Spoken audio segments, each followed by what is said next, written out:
Supreme court, high court వారి ఆదేశానుసారంగా కొత్తగా start చేయబడింది. అంతకుముందు కూడా ఇది న్యాయ సలహాలు, న్యాయ సందేశం, ఈ న్యాయ సహాయం అనేది అందించబడుతుంది. కాకపోతే ఇప్పుడు ఈ క్రిమినల్స్ పై రోజు రోజుకు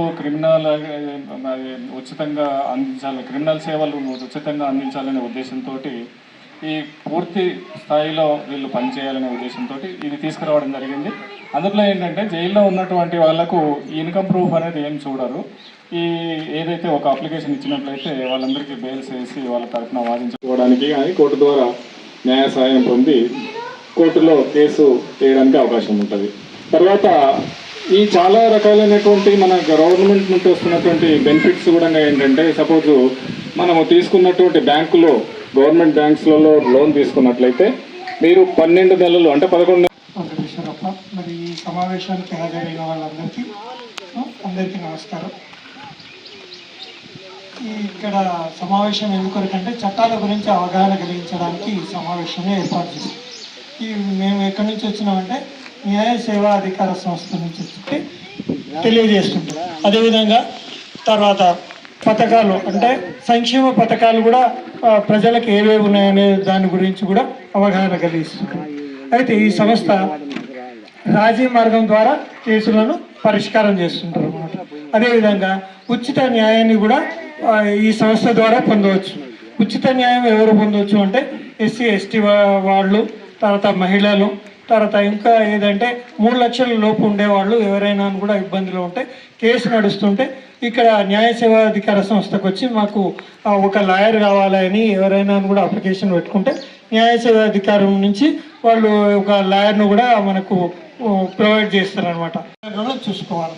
ఇంకోటి మన తల్లిదండ్రులు కూడా ఇది భూమి కానీ ఆస్తి కానీ తొందరపడి కొడుకుల పేరు మీద చేసిన తర్వాత వాళ్ళు ఆస్తి తీసుకున్న తర్వాత ఏం చేస్తున్నారు, తల్లిదండ్రులను బయటికి వెళ్ళగొడుతున్నారు. కాబట్టి సైబర్ నేరాలు అనేది కూడా చాలా జరుగుతున్నాయి. సైబర్ నేరాలు అంటే ఏంది, మనం ఫోన్ చూస్తున్నప్పుడు మనకు ఓటీపీ నెంబర్ చెప్పండి, మీకు ఏది లోన్ శాంక్షన్ అయ్యింది, మీకు నెంబర్ వస్తుంది చెప్పండి అని మనము ఓటీపీ నెంబర్ కానీ ఏదైనా చెప్పినామనుకోండి, మన దగ్గర బ్యాంకులో ఉండే ఖాతాలన్నీ వెళ్ళిపోతాయి అన్నమాట.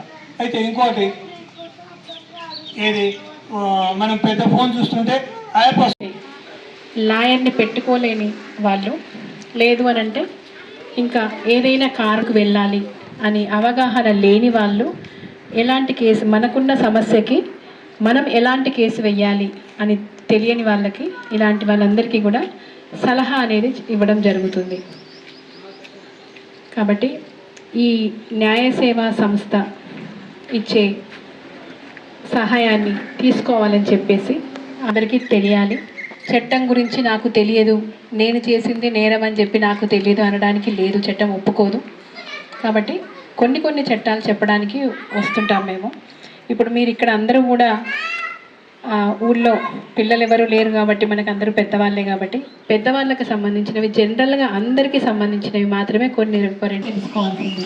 ఎందుకంటే పిల్లలు అంటే మనకి అందులో ఆడపిల్లలు ఉంటారు, మగపిల్లలు ఉంటారు, ఇద్దరూ ఉంటారు. మరి ఆ పిల్లల మీద ఇదివరకు జరగలేదా, అఘాయిత్యాలు జరగలేదా అంటే ఇదివరకు చాలా తక్కువ, మనకు 2000 సంవత్సరం లోపు వరకు కూడా జరిగినవి చాలా తక్కువ అనమాట. అప్పుడు పిల్లల్ని పెద్దవాళ్ళని ఒకే దగ్గర, మరి ఆ చట్టం గురించి పోలీస్ వాళ్ళు వస్తుంటారు, చెప్తూ ఉంటారు ఊళ్ళల్లో. చెప్పారా సార్ ఇక్కడ? సార్ పోలీస్ వాళ్ళ డ్యూటీ కూడా ప్రతి ఒక్క విలేజ్కి కానీ, లేదంటే ఏదైనా సభలు జరిగినప్పుడు కానీ, స్కూల్లో కానీ చెప్తూ ఉంటారు. మరి ఆ చట్టంలో ఏం చెప్తున్నారంటే protection of children from sexual offences act. అంటే వాళ్ళకి మామూలుగా చైల్డ్ లేబర్ అంటే పిల్లల్ని కార్మికులుగా పని చేయించడం కానీ అలాంటివి కాకుండా మనకి ఒక చెడు ఉద్దేశంతో పిల్లల్ని ఇబ్బంది పెట్టినప్పుడు అప్పుడు అందులోకి వస్తుంది అన్నమాట. అది మరి అది ఎక్కడితో మొదలవుతుందంటే ముందు చిన్నపిల్లల్ని టచ్ చేయడం దగ్గర నుంచి స్టార్ట్ అవుతుంది. మరి పిల్లల్ని మనము దగ్గరికి ఎందుకోసం తీసుకుంటాం, ప్రేమతో దగ్గర తీసుకుంటారు. అలా కాకుండా ఒక చెడు ఉద్దేశంతో పిల్లల్ని దగ్గర తీసుకున్నప్పుడు అప్పుడు అది ఆ చట్టంలో నేరం అని చెప్తారు. అక్కడ అయిపోవాలి, తీర్పులు అయిపోవాలి అనేది ఒకటి. ఇంకా ఒకటి ఏంటంటే తొందరగా ఆ కేసులు పరిష్కారం అవుతాయని ఒకటి. దీనికి సపరేట్గా ఒక చట్టం ఉంది, డ్రగ్స్ అండ్ కాస్మెటిక్స్ యాక్ట్ అని ఉంది మనకి. ఆ తర్వాత దాన్ని మళ్ళీ ఇంకో చట్టం కూడా తెచ్చారు. మరి ఇవన్నీ కూడా ఎందుకు తెచ్చారు అంటే మనం రోజు మనకి ఏదైనా డిసీజెస్ అంటే డాక్టర్ దగ్గరికి వెళ్ళినప్పుడు కూడా ప్రిస్క్రైబ్ చేస్తాడు కదా, ఈ మందులు వాడండి ఈ మందులు వాడండి అని ఇస్తారు. అది కూడా ఒక రకమైన డ్రగ్. మరి అందులో ఏముంటుంది అంటే ఒక రకమైన మన ఆరోగ్యాన్ని నయం చేయడానికి కొన్ని సందర్భాల్లో కొన్ని అందులో కలుపుతారు, అది కూడా డ్రగ్గే అంటారు. మరి ఆ డ్రగ్స్ కూడా ఎక్కువ తీసుకోవచ్చా? తీసుకోవడానికి లేదు. ఈవెన్ నిద్ర మాత్రలు ఉంటాయి కదా, మన నిద్ర మాత్రల్లో కూడా ఏముంటుంది, ఒక రకమైన మన శరీరానికి ఏమంటారు, మనం అన్నీ మర్చిపోయి చేసే ఇది ఉంటుంది, మత్తు అనేది ఉంటుంది. మరి అదే మత్తుని కూడా మనం ఇష్టం వచ్చినట్టుగా వాడొచ్చా అంటే వాడడానికి లేదు. కాబట్టి ఇలా డ్రగ్ అంటే ఆ చట్టంలో ఇక్కడి నుంచి మొదలుపెట్టి మొత్తం అన్నిటి వరకు శిక్షల వరకు కూడా చెప్తారు అది.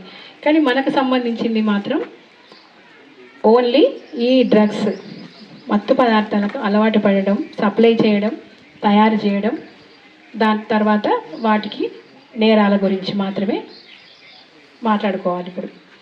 మరి ఇవి ఎలా ఎక్కడ సప్లై చేస్తున్నారు ముఖ్యంగా పిల్లలకి అంటే స్కూల్స్లోనే అని చెప్పవచ్చు, లేదు అని అంటే కాలేజెస్లో చెప్పవచ్చు, లేదంటే ఒక వాతావరణం అనేది ఉంటుంది. అంటే ఒక కొద్దిమంది ఒక గ్రూప్గా ఉండి అలాంటి పనులు చేస్తూ మిగిలిన పిల్లలకి అలవాటు చేసే ప్రయత్నం చేస్తారు. లేదు అని అంటే వీళ్ళందరికీ సంబంధించి ఇంకొకరు ఎవరో ఉండి ఆ ప్రత్యేకంగా ఆ ఏరియాకి సంబంధించి అవన్నీ డీల్ చేసే వ్యక్తులు ఉంటారు. వాళ్ళు ఏం చేస్తారంటే పిల్లల్ని ఒక రకంగా ఫస్ట్ ఫ్రీగా ఇస్తారు, తర్వాత అలవాటు చేస్తారు, అలవాటు చేసిన తర్వాత వాళ్ళ దగ్గర నుంచి కొనుక్కునేటట్టుగా చేస్తారు, కొనుక్కునేటట్టు చేసిన తర్వాత నెక్స్ట్ వాళ్ళ ద్వారా వాళ్ళ పనులు చేయించుకుంటారు భయపెట్టి, లేదు అని అంటే ఇవి బయటపడతాయని చెప్పేసి భయపెట్టిస్తారు. ఇట్లా ప్రతి ఒక్క పిల్లలు కూడా ఒకసారి అందులోకి వెళ్ళిన వాళ్ళు బయటికి రావాలంటే చాలా కష్టంగా ఉంటుంది. కాబట్టి మొట్టమొదటన రెండోసారో మరి ఆ తల్లిదండ్రులు చూసుకున్న తర్వాత అట్లీస్ట్ కౌన్సిలింగ్ అనేది ఇస్తే అప్పుడు బాగుంటుంది. మరి దీనికి కూడా ఈ కౌన్సిలింగ్ అనేది ఎవరిస్తారు అని అంటే దీనికి కూడా మా ఆఫీస్ నుంచి న్యాయ సేవా సంస్థల నుంచి కూడా కౌన్సిలింగ్ సెంటర్స్ కూడా ఉంటాయి. మనకి గవర్నమెంట్ హాస్పిటల్లో కూడా డీఅడిక్షన్ సెంటర్ అనేది ఒకటి ఉంటుంది. ఇలా అలవాటు పడిపోయిన వాళ్ళు అందులో నుంచి బయటపడడం ఎలా అనేది కూడా ఉంటుంది. దానికి కూడా సపరేట్గా యూనిట్ ఉంటుంది, ట్రీట్మెంట్ ఇస్తారు. ఇంకా వాళ్ళకి సంబంధించిన కుటుంబ విషయాలలో కూడా ఏదైనా ఇబ్బంది జరిగినప్పుడు కనుక అలాంటి వాళ్ళకి కూడా సలహా ఇస్తారు. మా గారికి మరియు ఇక్కడ వచ్చిన న్యాయవాదులకు, పెద్దలందరికీ, గ్రామ ప్రజలందరికీ పేరు పేరున ఇదే నా ఆహ్వానం. అదేవిధంగా మన మేడం వాళ్ళు చెప్పినట్టు ఉచిత ఉచిత వైద్యంతో పాటు ఉచిత న్యాయ సేవలు అనేవి ఎలా ఉంటాయి ప్రజలకు. మనకు ఇప్పుడు ఇంటి దగ్గర ఉంటే మనకి ఈ విషయాలు ఏ విధంగా సేవలు అందించడానికి మేడం వాళ్ళు వచ్చి మనకి ఇంత మంచి విషయాలను మన వరకు చేరవేసి వాళ్ళ అమూల్యమైన సమయాన్ని మనకు కేటాయించినందుకు మేడం గారికి, మిగతా న్యాయవాదులందరికీ ప్రత్యేకంగా ధన్యవాదాలు తెలుపుకుంటున్నాను. వాళ్ళు చెప్పిన ఇవన్నీ విని ఇక్కడికి వదిలేయకుండా వాళ్ళ సేవలను మనం తప్పక అందుకోవాలని కోరుకుంటున్నాను. ధన్యవాదాలు.